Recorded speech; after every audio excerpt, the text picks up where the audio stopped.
श्रीनगर शहर में मैं गया, मेरे पिताजी का वहां पर व्यवसाय था। बालक की अपरिपक्वता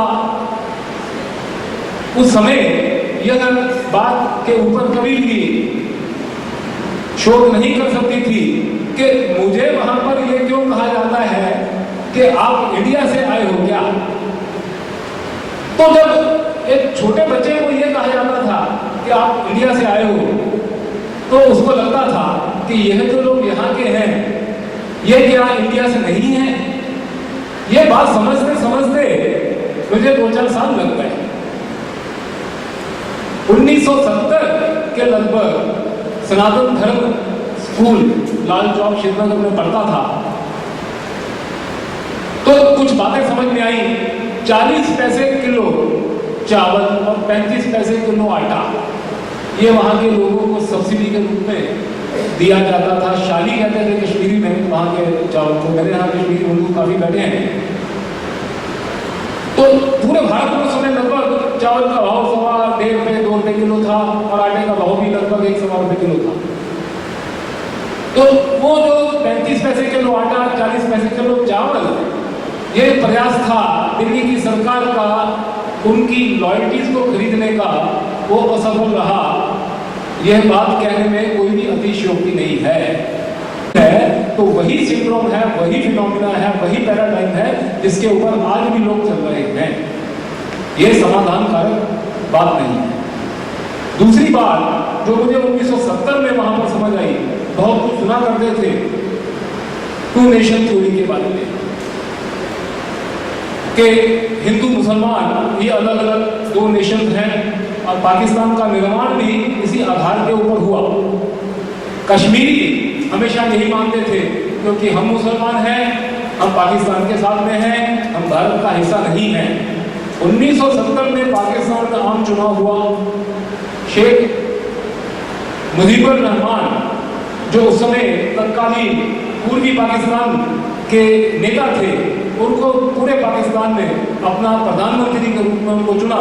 लेकिन जो पश्चिम पाकिस्तान के पंजाबी, बलूच, पठान और सिंधी थे, इन्होंने अब मान्य किया कि बंगाली क्या हमारा प्रधानमंत्री बनेगा। तो सबसे पहले जो 2 नेशन थ्योरी थी उसके ऊपर आघात वहां पर लगा कि उसको यहाँ पर उन्होंने प्रधानमंत्री नहीं माना।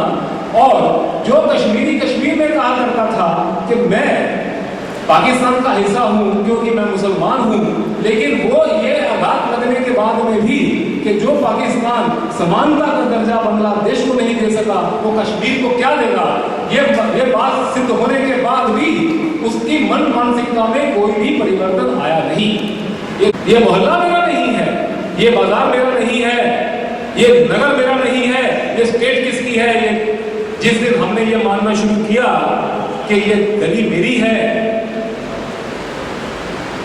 जिस कॉलोनी में जिस कॉम्प्लेक्स में रहता हूं वो मेरा है, ये नगर मेरा है, ये राज्य मेरा है, ये राष्ट्र मेरा है, ये राष्ट्र मेरा है तो जम्मू कश्मीर भी मेरा है, और जम्मू कश्मीर भी मेरा है तो गिलगित हुंजा बाल्टिस्तान भी मेरा है, मुजफ्फराबाद भी मेरा है। और वहां पर शारदा आश्रम जहां पर मुजफ्फराबाद में से हजारों साल तक भारत में ज्ञान की सरिता प्रवाह होती रही, वो शारदा आश्रम जो मेरा है वो एक दिन मेरे पास होगा।